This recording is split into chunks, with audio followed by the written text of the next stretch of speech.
আমরা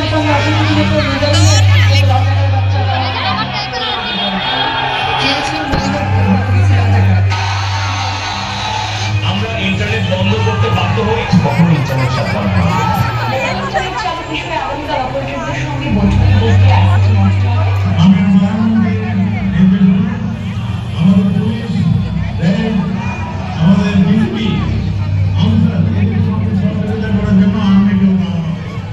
একের পর এক মিথ্যা কথা আর দায়িত্বশীল চেয়ারে বসে উস্কানিমূলক বক্তব্যে সারা দেশ ফুঁসে উঠেছে।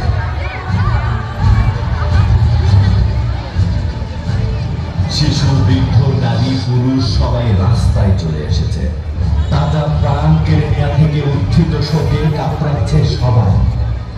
রাস্তায় নেমে আসা কচি শরীরের নরম আবরণে যে কঠিন হৃদয়গুলো রয়েছে সেগুলোতে আগুন জ্বলছে, আর সে আগুন নেভানোর জন্য চলছে বুলেট, রাবার বুলেট, টিয়ারশেল, লাঠিচার্জ, কিন্তু থামছে না।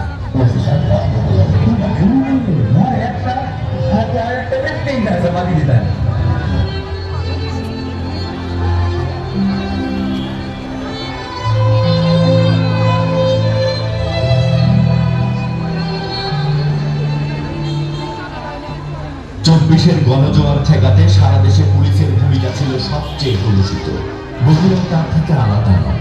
বগুড়া সদর থানার পাশে রেল লাইনের উপর দাঁড়িয়ে এই পুলিশ সদস্য বেশ ভালো খেয়াল করছে, তাই সহযোগীরা হাততালি দিয়ে উৎসাহ দিচ্ছে মানুষ মারার জন্য। দয়া, মায়া, মানবতা সব থেকে গেছে পুলিশ, ছাত্রলীগ, যুবলীগের রক্তচক্ষুর আড়ালে। ৭ জুলাই বগুড়ার সাতমাথায় সাধারণ ছাত্রদের কর্মসূচিতে বাধা দেয় পুলিশ। বগুড়ার সরকারি আজিজুল হক কলেজ এবং বগুড়া শহরের বিভিন্ন পয়েন্টে আইন শৃঙ্খলা বাহিনীর রাবার বুলেটে এবং গুলিতে অন্তত ৫ থেকে ৭ জন শিক্ষার্থী আহত হয়েছেন।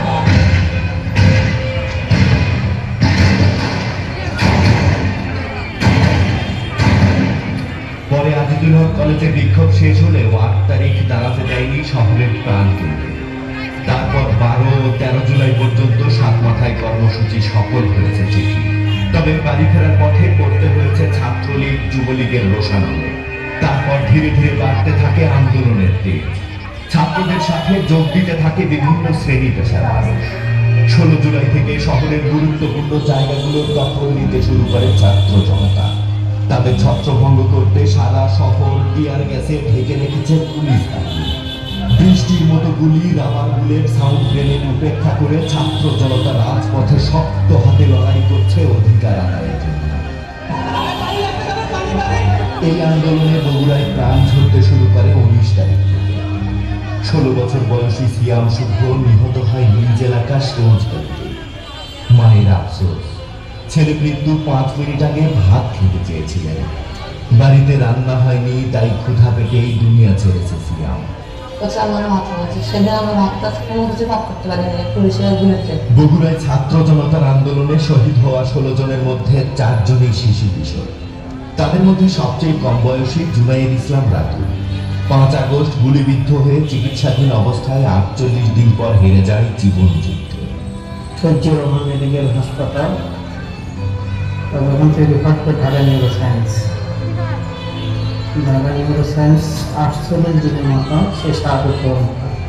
একমাত্র ছেলের নামে গড়ে তোলা রাতুল স্টোরে মন বসে না বাবা জিয়াউর রহমানের। সন্তানের শোকে কাতর হৃদয় এখন ক্লান্ত। এটি যে সব বয়সী মানুষের আন্দোলন তা প্রমাণ করতেই যেন বগুড়ার আন্দোলনে যুক্ত হয়েছিলেন আব্দুল মান্নান। ৭০ বছর বয়সী এই রিক্সা চালকও ঘরে থাকতে পারেননি। উচ্চ মাধ্যমিক পাশ করে চাকরি না পেয়ে রিক্সা চালিয়ে বড় করেছেন ৪ ছেলে ও ৩ মেয়েকে। মেয়েদেরও বিয়ে হয়েছে। আমার স্বামী আই পর্যন্ত লেখাপড়া করছে, চাকরি পাইনি, তাই ইস্কা চালাতে। ইস্কা চালে এই ৭টা সন্তান মানুষ করছে। ৩ মেয়ে বিয়ে দিয়েছে, ১ ছেলে বিয়ে করছে, এখনো ৩ ছেলে আছে।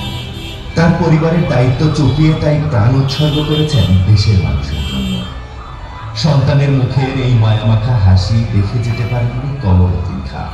৪ আগস্ট মৃত্যুর দিন ৬ মাসের অন্তঃসত্ত্বা স্ত্রী রেখে দিয়েছিলেন তিনি। বড় ছেলের বাবাকে দেখে না অনেকদিন, কিন্তু ভালোবাসার টানেই বাবার ছবি ছাড়ছে না হাত থেকে। এদিকে বছর ঘুরেছে, তবুও শুকায়নি শহীদ মাহফুজের মা বোনের চোখের পানি। আমার শুনে এই যে এটা জানবো তাই আপনার কি হয় যেমন ছোট ভাই এটা শুনে না আমার এখন ভয় লাগবে না কোনো আমার মনে লাগছে মনে মনে লাগছে পড়ে গেছি পাতার থেকে বের হয়ে পূজা করতে শুরু করছে পর্দা দিতে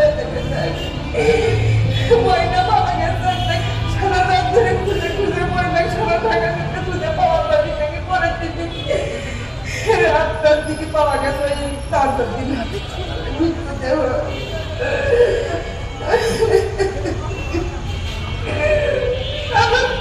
একের পর এক সহযোদ্ধাদের হারিয়ে পাগল প্রায় আন্দোলনের বাকিরা। রাস্তায় পোড়া টায়ারের গন্ধ, টিয়ার শেলের ঝাঁজ আর আইন শৃঙ্খলা বাহিনীর বাহনের কর্কশ শব্দ। বিশৃঙ্খল এই অবস্থায় ঘর থেকে বেরিয়ে এসেছে সবাই। চিকিৎসক, চাকরিজীবী, ব্যবসায়ী, উকিল, সাংবাদিক সবাই রাজপথে নেমেছে। 4 তারিখেই বেসামাল হয়ে যায় পরিস্থিতি, কিন্তু তখনও পুলিশ কঠোর অবস্থানে। দিনভর যুদ্ধক্ষেত্রে পরিণত হওয়া বগুড়ায় 4 তারিখ রাত এক স্তব্ধ রাত। কি হচ্ছে, কি হবে, সকাল হলেই লাশের মিছিল।